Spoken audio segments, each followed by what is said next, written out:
before we start, bago ko ituloy pala yung sinasabi ko, I'd like to welcome our brothers and sisters online who are joining us every Sunday, and those also who would be joining us at a later time, yung mga makakapakinig ng mensahe at a later time. We welcome you in this time of the service.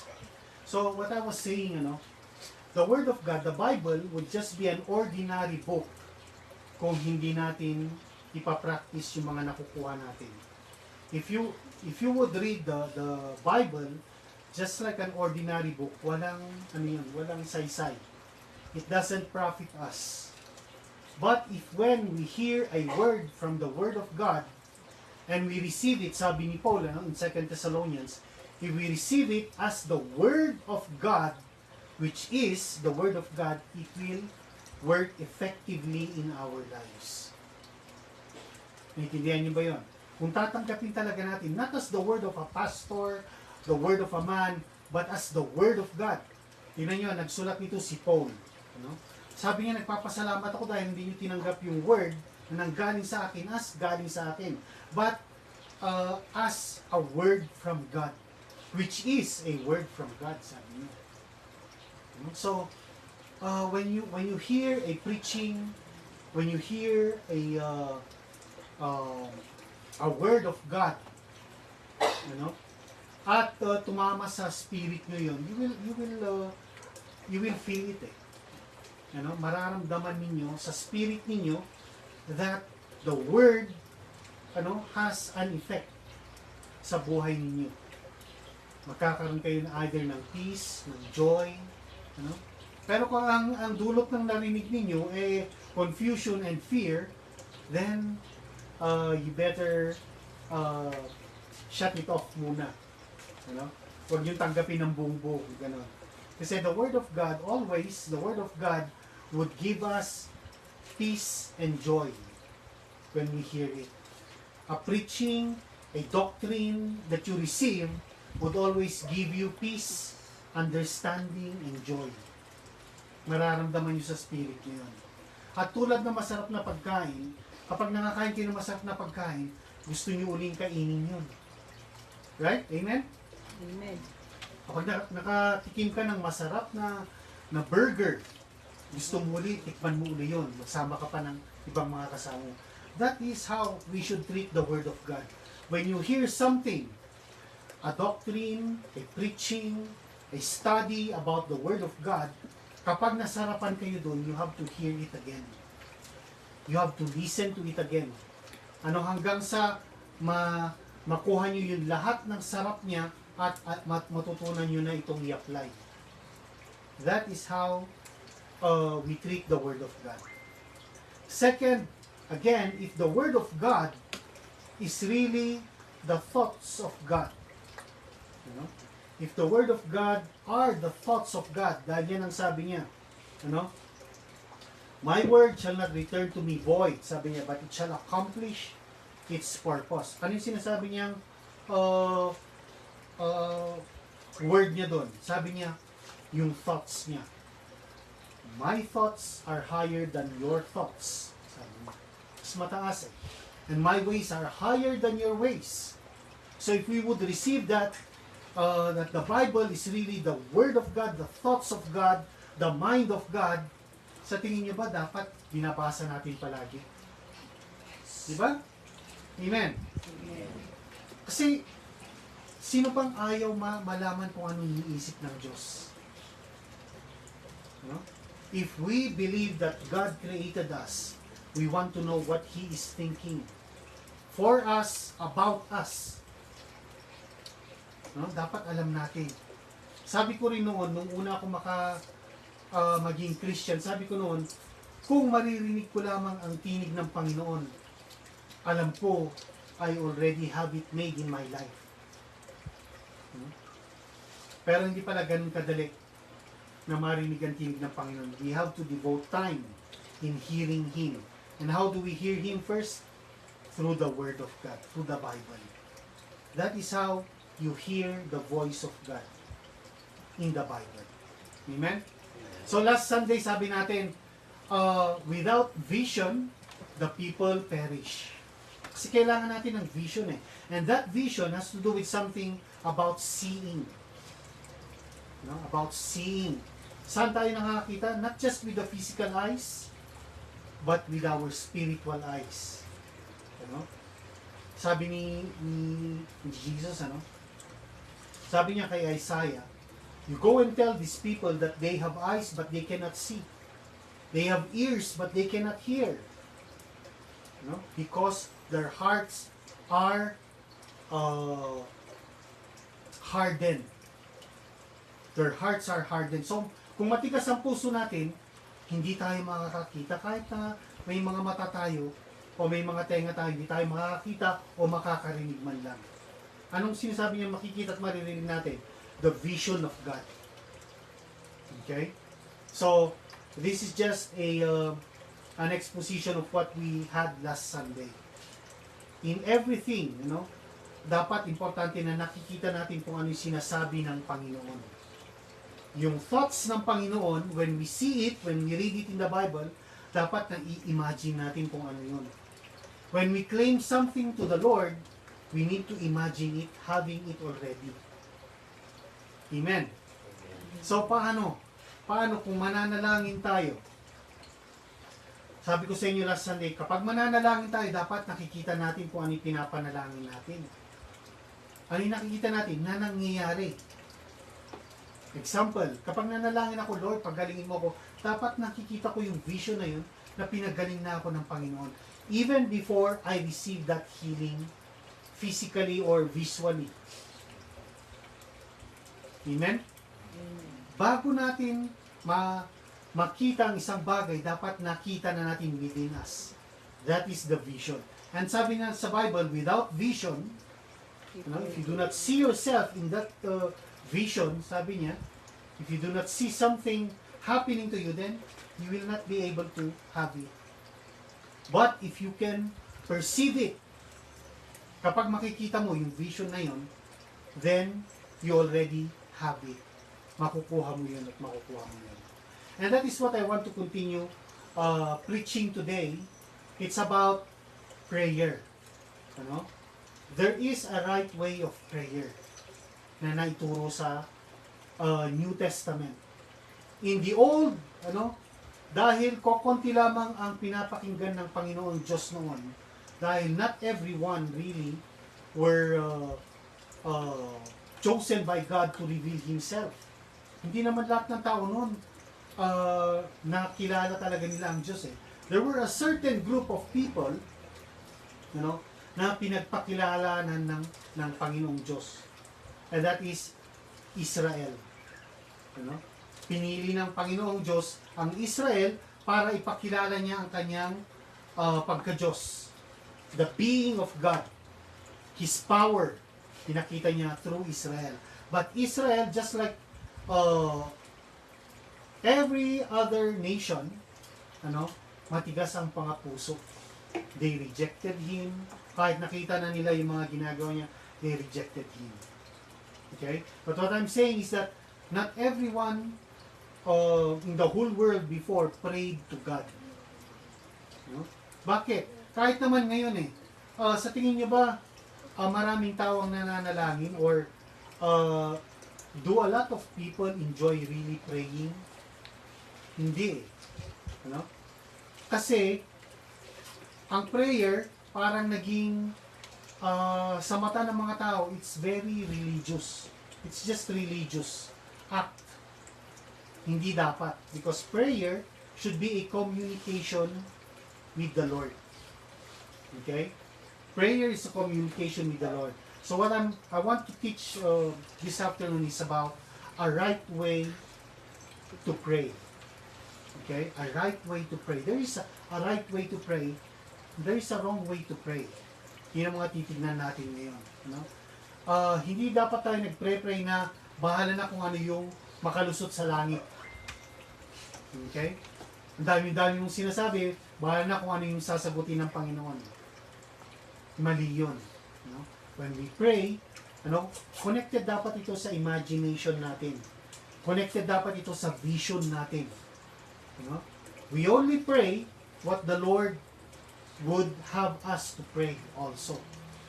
Kung ano yung Word of God, magandang yun ang pinag-pray din natin. In Luke chapter 18, in verse 1, if you have your Bibles with you, Luke chapter 18, verse 1, sabi ni Jesus, He spoke a parable unto them to this end, that men ought always to pray and not to faint. Sabi ng Panginoong Hesus, ang mga tao ay dapat laging nananalangin at hindi dapat nanlulupaypay. Hindi dapat nanghihina, hindi dapat nag-give up. Prayer, according to the Lord Jesus, is very important. Si Jesus ba, nag-pray siya nung nandito siya sa earth? Ha? So if the Lord Jesus needed to pray, do you think we need to pray also?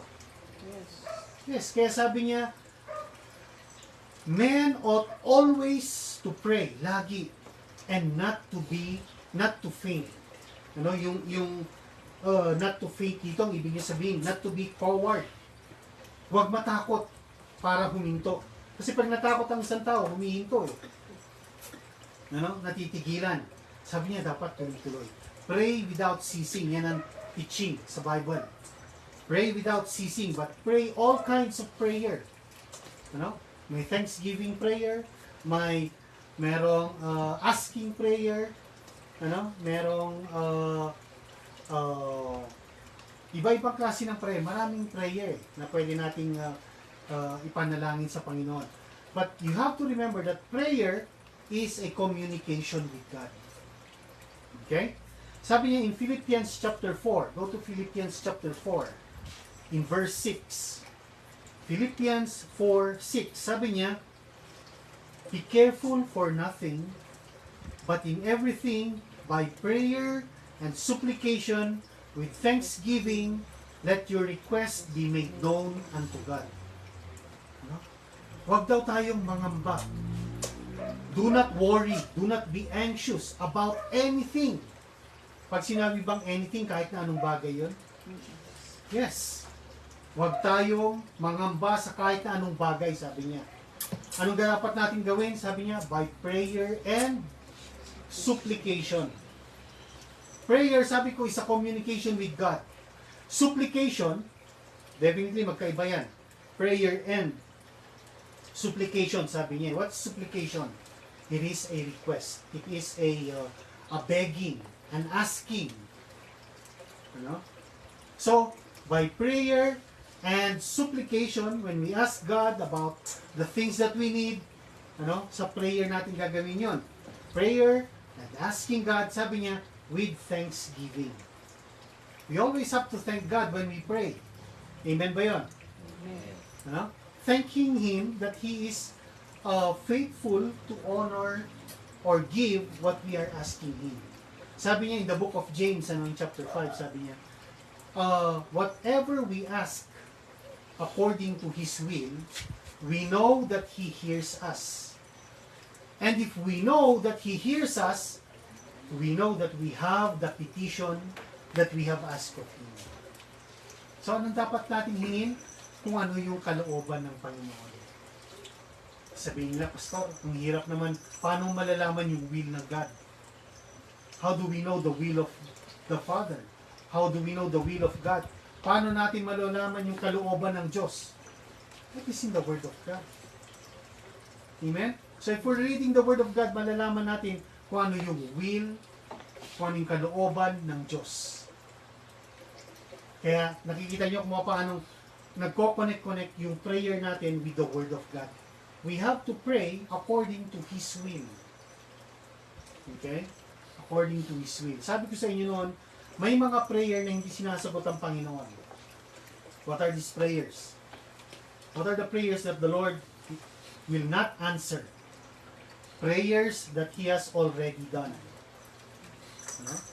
So ginawa na ng Panginoon eh. Bakit niya pa sasagutin uli yung prayer mo? Ginawa ko na. Sasabihin natin, Lord, save me. Sinave ko na kayo eh. Dun sa cross, namatay na ako sa cross para sa salvation ninyo. So, sasabihin lang ng Panginoon, ginawa ko na lahat yan. Okay? Ginawa ko na lahat yan. Maraming bagay ang sinabi niya sa Bible na ginawa niya na hindi na natin dapat hingin. Okay? Dapat lamang tanggapin natin. No? He saved us already. We just need to receive that salvation. No?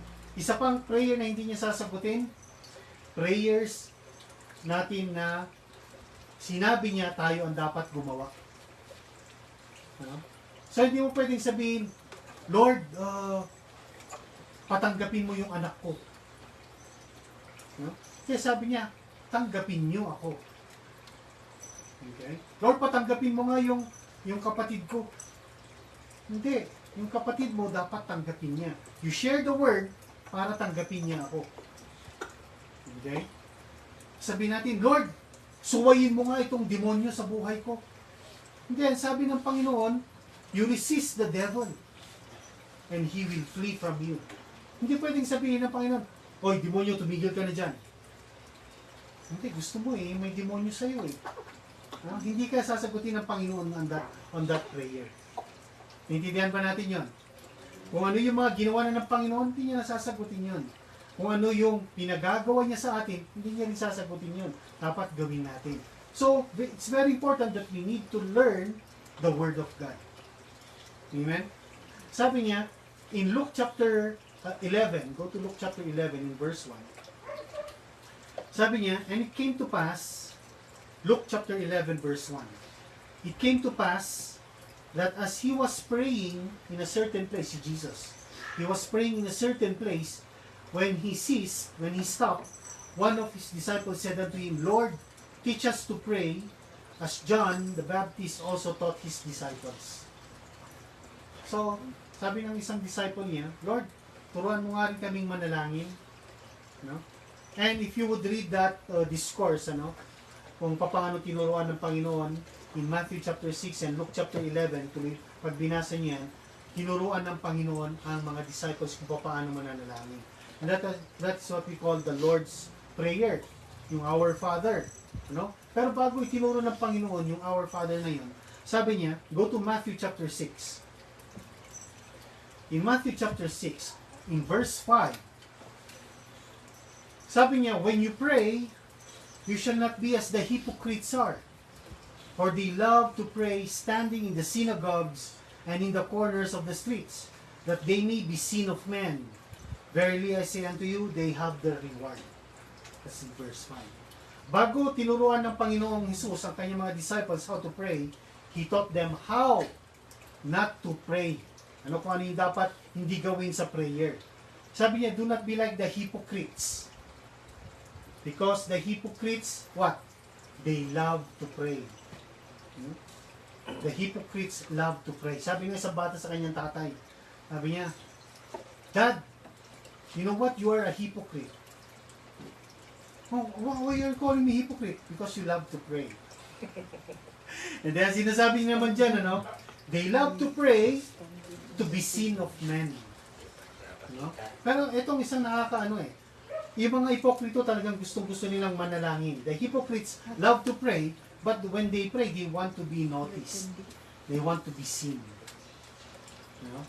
Kaya nga, nagkaroon ako ng takot noon nung nakarinig ako ng tinig sa aking, in my heart. Naglalakad ako sa Session Road. Meron yung isang bulag doon na namamilong sa may Session Theater. Narinig ko, sabi ng Panginoon, pag-pray mo siya. You go and pray for that blind man, that beggar. Natakot ako. Hindi ko na ipag-pray kasi parang ang iniisip ko, magtitingin na ng mga tao sa akin pag pinag-pray ko, tapos paano kung hindi siya gumaling? Parang gano'n yung takot ko, hindi ko nagawa. And it takes faith to do those things. When you hear the word speaking, it takes faith for you to really obey. May faith na ako, sabi ko, may faith naman ako, pero ba't hindi ko nagawa yun? It is because of fear. Pero, sinasabi niya dyan, do not be like the hypocrites, because they love to pray, standing in the streets, they love to pray to be seen of men. In verse 6, sabi niya, go to verse 6, but you, when you pray, you enter into your closet, And when you have shut the door, pray to your Father which is in secret, and your Father which sees in secret shall reward you openly. So ang gusto ng Panginoon when we pray, we need to isolate ourselves. Siyempre merong corporate prayer. Kapag nagsasama-sama tayong ganito, we can pray as a body of Christ. Pero when we pray, para sa sarili natin, and when we want to commune with God, sabi niya, you go into your closet. Dapat pala malalaki yung closet natin. Kasya tayo. So, ibig sabihin, gusto ng Panginoon, mayaman talaga tayo, malalaki ang bahay natin. Amen? Amen. Although, sinasabi ng Panginoon dito, we need to go to a secluded place kung saan siya at tayo lamang ang nagkakausap, ang nagkakarinigan, walang nakakaistorbo. Okay? Ganyan daw tayo mag-pray. When we pray, we go into a place kung saan hindi tayo maistorbo. Maganda pag nag-pray tayo, iwanan niyo yung cellphone niyo sa labas. Kasi bawat ding yan, lalo na pag may tumawag. Posibleng hindi natin sasagutin. Ako, importante ito. Lord, mas importante sa ito. Excuse me lang, Lord. You cannot do that. So when we pray, we have to set a place and a time. Kaya maganda rin na manalangin tayo, Lord, bigyan mo ako ng malaking bahay para makapaglagay ako ng malaking closet. Malaking closet. Amen? Kasi yung iba, yung malaking bahay talaga, yung closet nila pwedeng prayer room. Amen? So maganda, meron tayong sariling lugar kung saan mag-pray. In verse 7, sabi niya, when you pray, do not use vain repetitions as the heathen do. For they think that they shall be heard of for their much speaking. Ang prayer hindi actually maraming salita. Kapag may kausap kayo, kung may kausap kayong isang matalinong tao, sino dapat ang mas maraming sinasabi? Yung matalino. Yung matalino o yung hindi mas matalino? Yung hindi mas matalino. Siyempre, ang dapat mas maraming sinasabi, yung matalino. Para nakikinig ka, di ba? We want to learn from Him.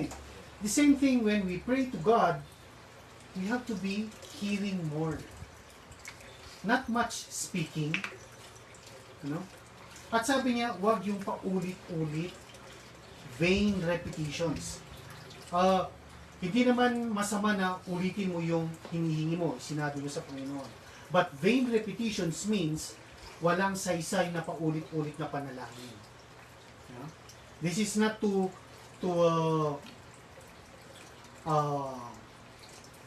touch the doctrines of other religions, Pero galing tayo, sa isang religion kung saan we have to pray the beads. Tayo yung family noon na, kasama ka na ba noon na tuwing may Black Rosary noon, lahat ng mga bahay dito na malalaki, pinupuntahan namin. Bakit kami pumupunta ron? Kasi marami silang merienda. Magpapamerienda ng masarap na pagkain. But, what do we pray there? We pray the beads, paulit-ulit na prayer na hindi mo naintindihan kung anong ibig niyang sabihin doon. Prayer is a communication with God. You talk to Him like He is a real person because He is a real person. Makipag-usap ka, sabihin mo sa Kanya kung ano yung nasa heart mo. That is how we pray to God. So marami siyang sinabi bago niya tinuro yung Our Father who art in heaven. Hallowed be thy name. Thy kingdom come. Thy will be done on earth as it is in heaven. And then petition. Give us this day our daily bread and forgive us our sins as we forgive those who sin against us. Even that prayer na tinuro ng Panginoon, actually, hindi natin makikita sa Bible na may mga nag-pray ng yung prayer na yun. They did not pray it verbatim. Hindi verbatim na pray ng mga disciples yun. Because in the first place, yung pinakauna pa lamang, Our Father who is in heaven shows distance from God. May distance. Our Father in heaven. So parang, ang sinasabi ng marami, bahala na kung ano yung makapasok sa langit na prayer. Hindi. When the Lord Jesus ascended into heaven, in the right hand of the Father, actually sabi niya, I will send the Holy Spirit and He will be with you forever. I will be with you forever. I will not leave you nor forsake you, sabi ni Jesus. So, hindi na kailangan paakyatin natin ang panalangin natin sa langit. It is within us when we pray. We pray to God who is with us. Kaya Emmanuel si Jesus. The God who is with us. So when we pray to Jesus, we are praying not with a distance or from a distance. Alam niyo kantang from a distance? He is watching us from a distance. Hindi na ganun ang Diyos. He is with us. He is not from a distance anymore. Amen. So tinuro ng Panginoon what not to do and what to do when we pray. Amen?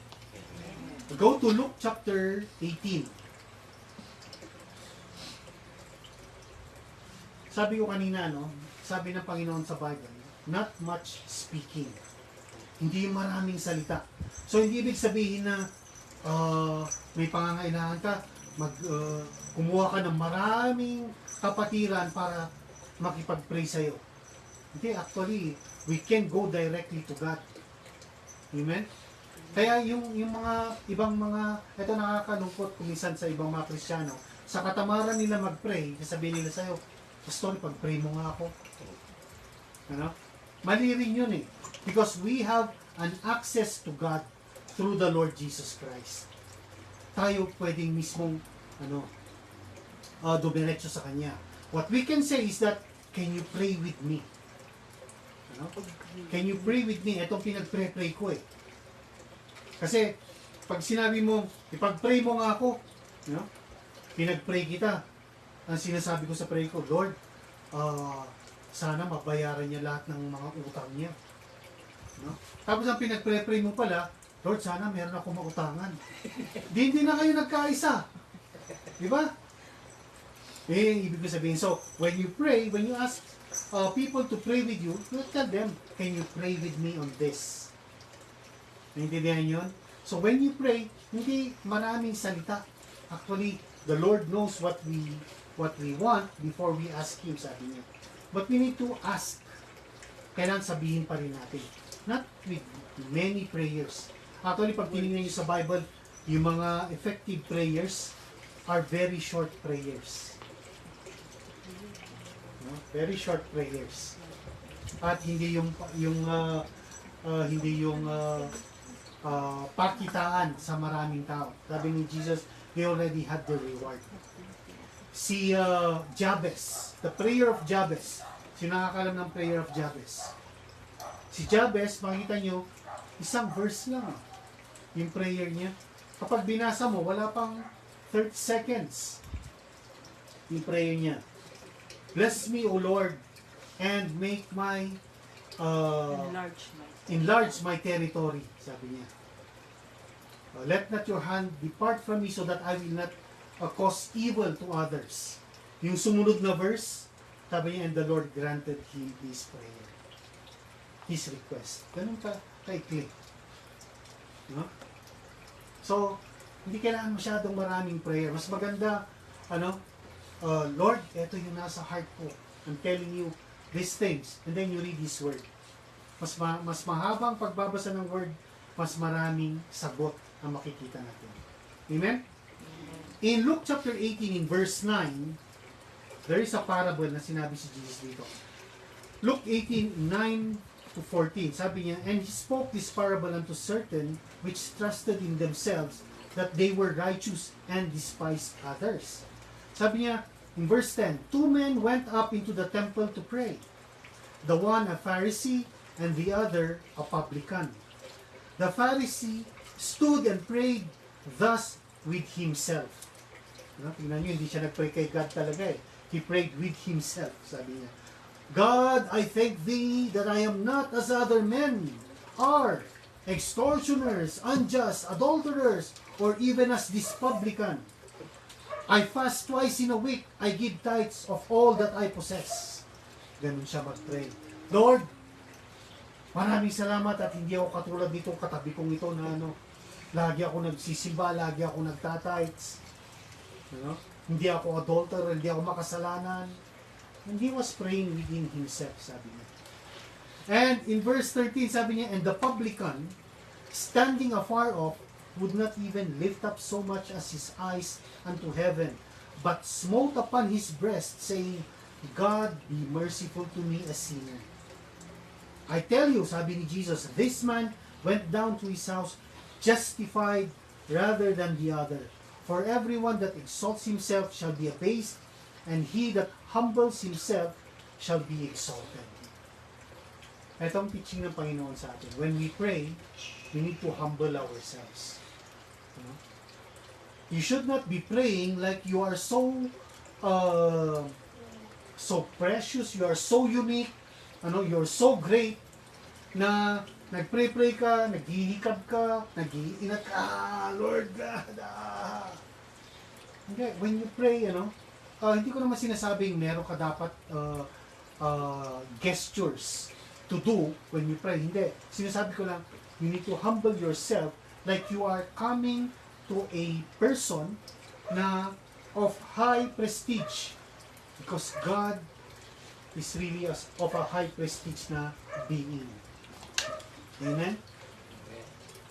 When you pray, hindi ka dapat nagpupunas ng yung mata, hindi ka dapat ganyan. When you pray, hindi ka dapat kung saan nakatingin. There are people who pray na nakabukas ang mata nila. Sabi ko sa inyo, di ba?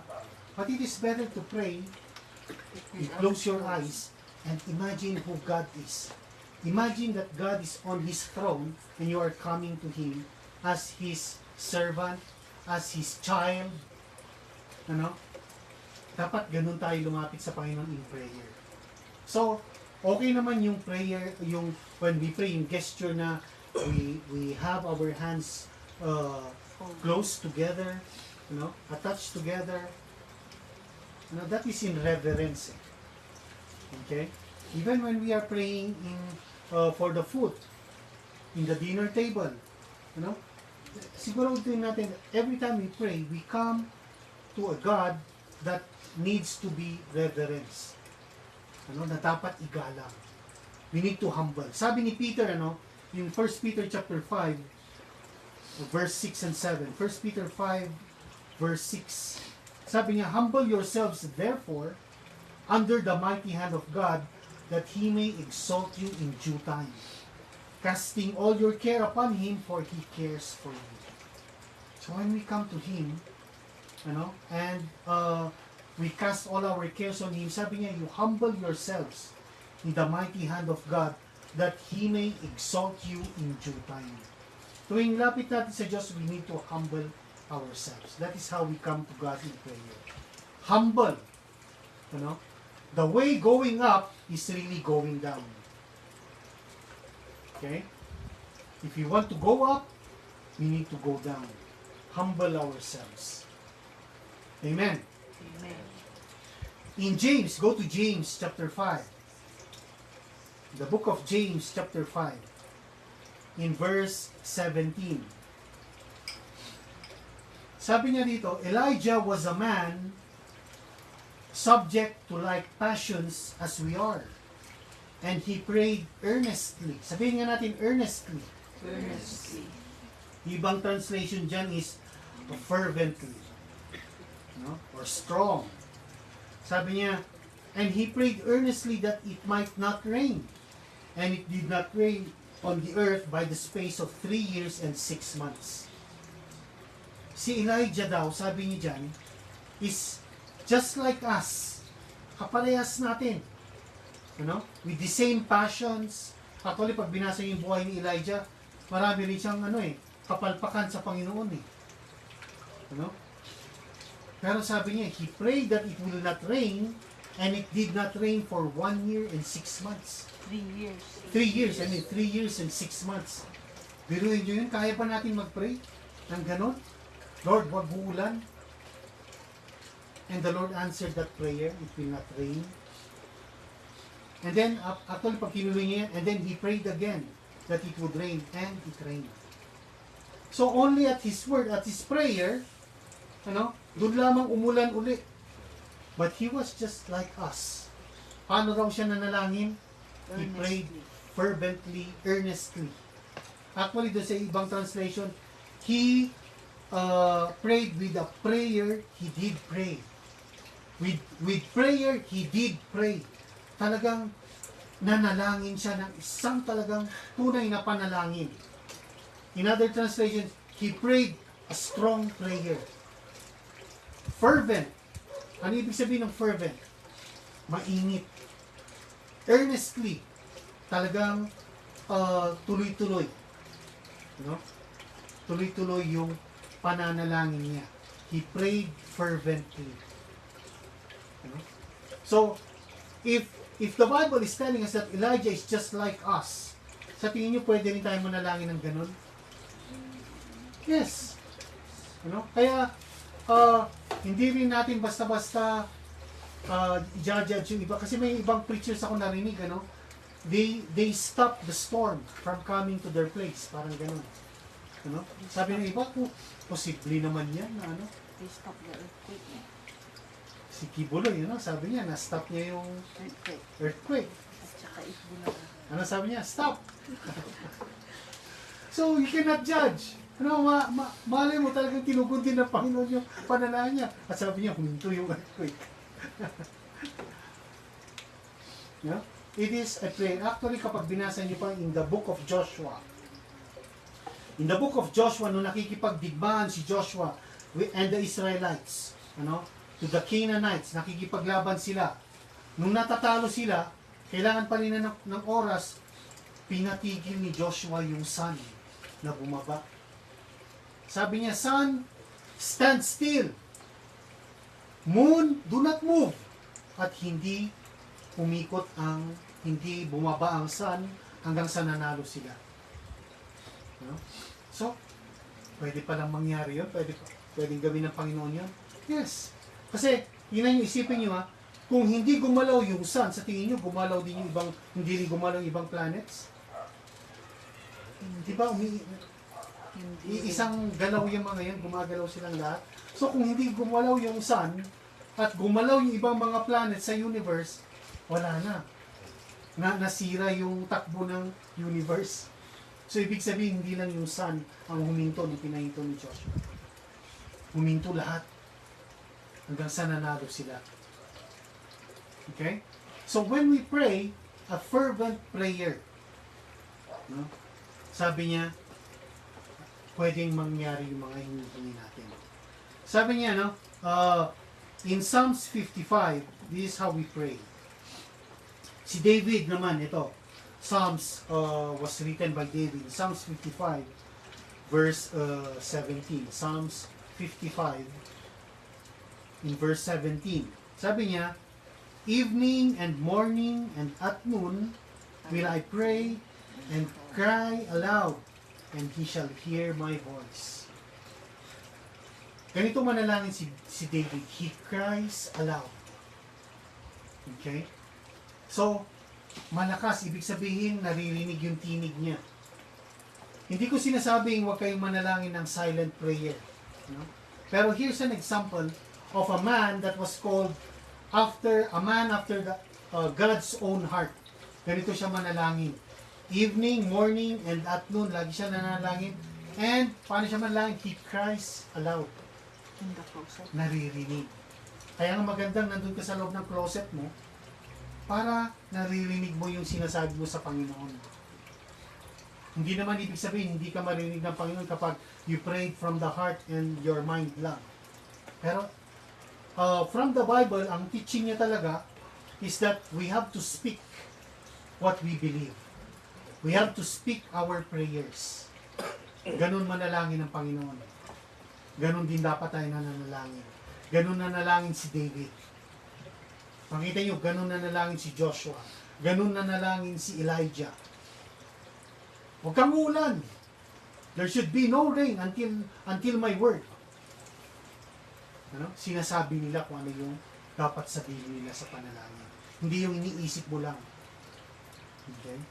the Lord can honor a prayer in our mind, you know, pero very dangerous yun kasi the battle of the enemy goes into our minds. And the enemy, kadalasan, ang ginagamit niyang pronoun ay. Ano? Parang ikaw tuloy ang nagsasabi nun, yun pala nilalagay niya sa isip mo. Lord, makasalanan ako. Ano? Makasalanan, I am a sinful man. Kung laging yun ang pinipray mo, hindi ka pa nga napapatawad ng Panginoon. Hindi dapat tayo sin conscious. We have to be righteous conscious. Kasi ang sabi niya, no? In James chapter 5, sabi niya, or, hindi James chapter 5 yun. Tama, in James chapter 5 din. Go to James chapter 5.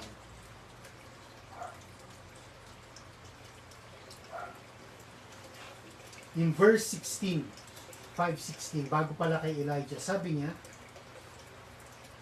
the fervent prayer of a righteous man avails much. Nakita niyo ba yun? That's on the Effective fervent prayer. an effective fervent prayer of a righteous man avails much. Tapos isinunod niya, example dyan si Elijah. But what he was saying there is that effective ang prayer ng isang righteous na tao. Sino ba ang righteous? May righteous ba na tao? Wala. There is no one righteous. No, not one, sabi sa Bible. Okay? Walang righteous na tao. So, paano magiging fervent or magiging effective yung prayer natin kung hindi tayo righteous? God made us righteous through Jesus Christ. Sabi niya in 2 Corinthians 5:17, He who knew no sin was made sin for us, that we might be made the righteousness of God in Him. Ginawa tayong righteous ng Panginoon. Naintindihan niyo ibig sabihin ito. So, you put this in mind, put this in your imagination. The Lord made us righteous by the righteousness of Jesus. Yung deserve natin, kinuha ni Jesus. We deserve to be punished. We deserve to be killed. We deserve to suffer. Kinuha lahat ni Jesus yun. At yung deserve ni Jesus, binigay niya sa atin. He deserved to be forgiven. He deserved to be blessed. He deserved to be to receive everything from God. Binigay niya sa atin yun. Why? His righteousness binigay niya sa atin. Yun yung great exchange na sinasabi sa Bible. Okay? So the effective, fervent prayer of a righteous man avails much. Try to imagine when you come to God and you know that you are righteous, you are imagining that you are righteous, you are accepted immediately by God. So kapag hiniling mo na ang isang bagay ayon sa kanyang kalooban, sabi niya, we know that we have the petitions that we have asked of Him already. Naintindihan niyo ba sinasabi ko? You take note of these things. Go to Mark chapter 11. Mark chapter 11 in verse 24. Sabi niya, Therefore I say unto you, Mark 11:24. Why you not opening your Bibles? You opening your Bibles? Go. Gusto ko, sabi ko, if you have your Bibles, you put your eyes on the Word of God. Don't just listen. Kasi just listening, kumisan, lalo na sa mga, may group of ages yan na tinuro, na mas malakas ang reception ng visual and audio sa mga trainings and learnings. Okay? And those are in a certain group.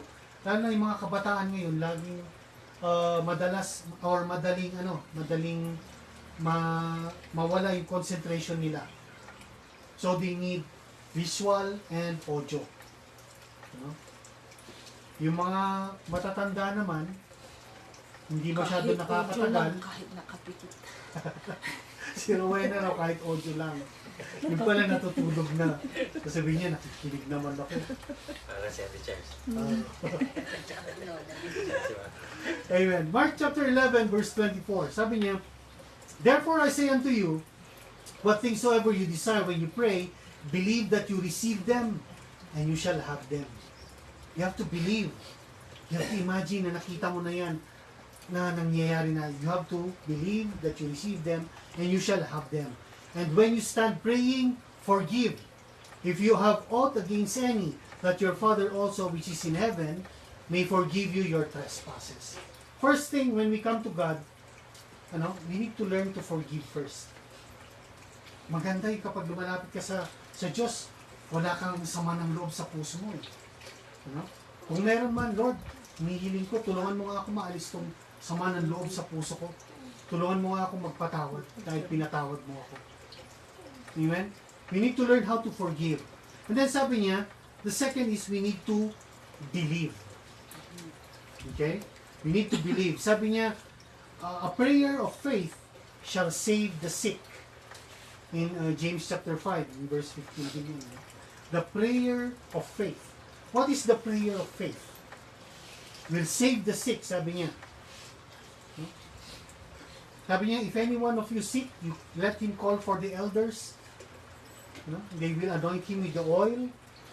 And the prayer of faith will save the sick. Actually, yung save doon is deliver.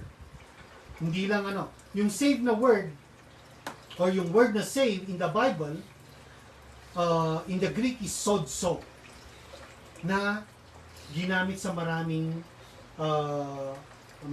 beses na iba-ibang meaning. Una, ginamit yan for salvation. Save. Spiritual salvation. 54 times ginamit yung word na save, yung word na sodso. 20 times doon, it is used for our salvation. Sodso. Spiritual salvation. 20 times doon, it was used for healing. 14 times, it was used for healing. And 20 times, it was used for deliverance from death, from trouble, from peril. So marami ibig sabihin. Pero sabi niya, the prayer of faith. What is the prayer of faith? Yun yung sinasabi niya. When you pray, believe. Believe. But how can we believe without a doubt? Napansin niyo yun kapag nag-pray tayo, kung minsan merong doubt na pumapasok. Because the enemy can put doubt. Doubts in our hearts, in our minds. So, ang prayer of faith, bakit ang Panginoon kapag nanalangin siya, when He was here on earth, lahat ng pinanalangin niya, nangyayari kaagad. When He prayed for the sick got well. The sick got healed. When He prayed for provisions, nagpakain siya ng 5,000, ilang piraso ng tinapay lamang yun, napakain niya. Because of faith. The prayer of faith.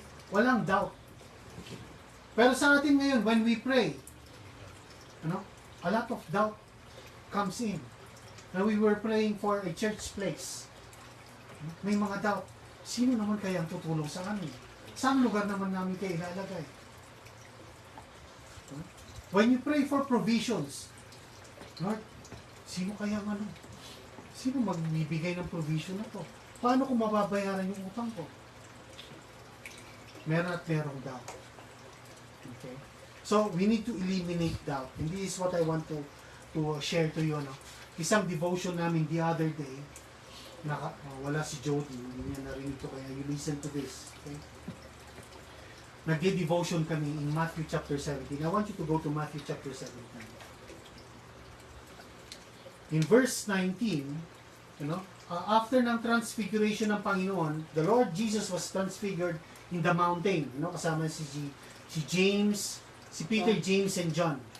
Pagbaba nila, merong isang bata na pinapagaling ng mga disciples niya. Hindi nila mapagaling.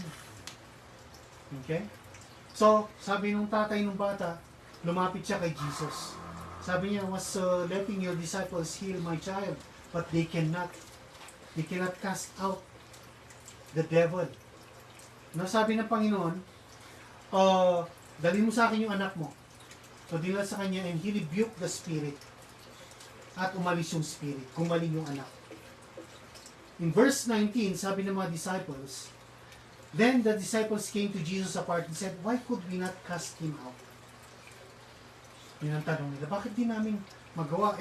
Before that, when the Lord Jesus sent the disciples 2 on 2, 2 by 2, sabi niya, pagbalik niya, Lord, we were able to cast out the devil. Sabi nila, nakakapag-cast out sila ng mga demons sa mga tao. Pero at this time, bakit hindi nila makast out yung devil?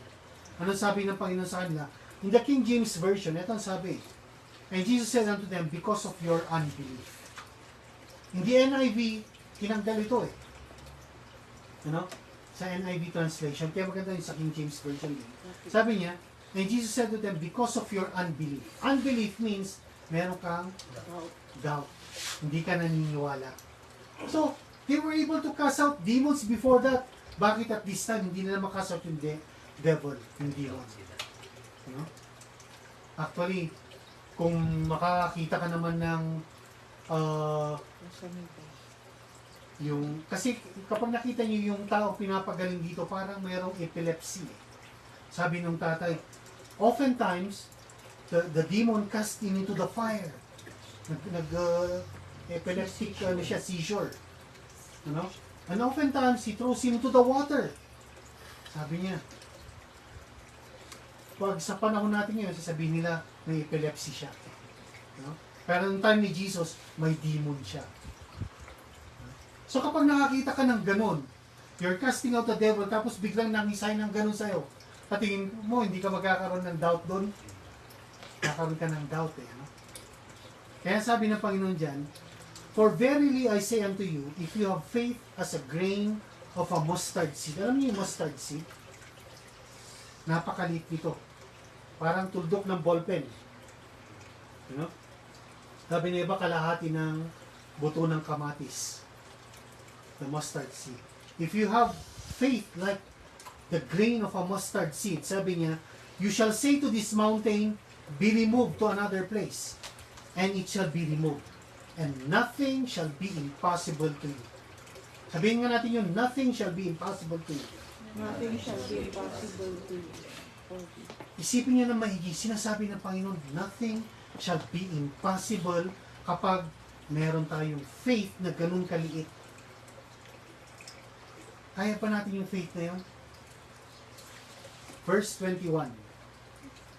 Sabi niya, howbeit this kind does not go out but by prayer and fasting. Ano yung that does not go out by prayer but by prayer and fasting? Yung demon ba? Yung demon ba ang will not go out by prayer except by prayer and fasting? Is it the demon? It's not. It is the unbelief. So para maalis pala yung unbelief, kailangan natin ng prayer and fasting. Sabi niya, pwede bang prayer na lang ako? Stop. Huwag na yung fasting. Kasi mahirap mag-fast, di ba? Pero alam niyo ba na fasting is getting yourself, avoiding yourself to be attached to this world. When we fast, when we avoid, when we refuse yung food, yung pinakagusto natin. Ano ba yung mga pinakagusto natin? Gusto natin social media. When you avoid that, you are fasting from social media. Okay? Gusto mong kumain. When you avoid that, you are fasting. Pero sinasabi ng Panginoon, by prayer and fasting kailangan. If you want to have a faith as a mustard seed, maalis yung doubt, we need to be doing this regularly. Sabi ng Panginoon, sabi ng mga Pharisee kay Jesus, why do your disciples keep on eating and they're not fasting? Sabi ni Jesus sa kanila, can the friend of the groom fast while the groom is with him? But a time will come when the groom shall be taken away and they will fast. Ito yung panahon na yun Hindi natin kapiling ang Panginoon physically, but spiritually, and this is the time for us to fast. Kailangan din palang iniiwasan natin ng konti, hindi lang konti actually, dapat maramihan. Ang pag-iwas din natin sa mga gusto ng laman. Yun yun. Ano yung gusto ng laman? So if we are to pray the prayer of faith, we need to be praying and fasting. Then connect it to your imagination. Ano? Sabi niya, when you believe that you receive it, you will have it. You shall have it. Mangyayari lamang yun kung wala tayong doubt, kung wala tayong unbelief. And to remove unbelief, we need to be praying and fasting. Intindihan niyo ba yun? Gusto niyo bang mag-fasting din? Maraming klase ng fasting. No? Merong shinare noon about fasting. No? Meron yung tinatawag na Daniel fast. The Daniel fast is for 3 weeks, no meat, vegetable and water lang. That's the Daniel fast. Mas sabi nila. Meron yung Esther fast. No? The Esther fast is walang food and drink. Normally for 3 days. No? For Esther fasted, sabi ni Esther sa mga tao, sa mga Jew, mag-fast kayo for 3 days, sabi niya, for the nation and for myself, sabi ni Esther. So when we're praying for someone else, we could also be fasting, para sa taong yun. No food and no drink for 3 days. Kaya ba? Sabi nila, kapag nalagpasan mo yung unang gutom mo, actually, kakayanin mo na yung mga susunod na gutom. Okay? There is a fast, saan ba yan?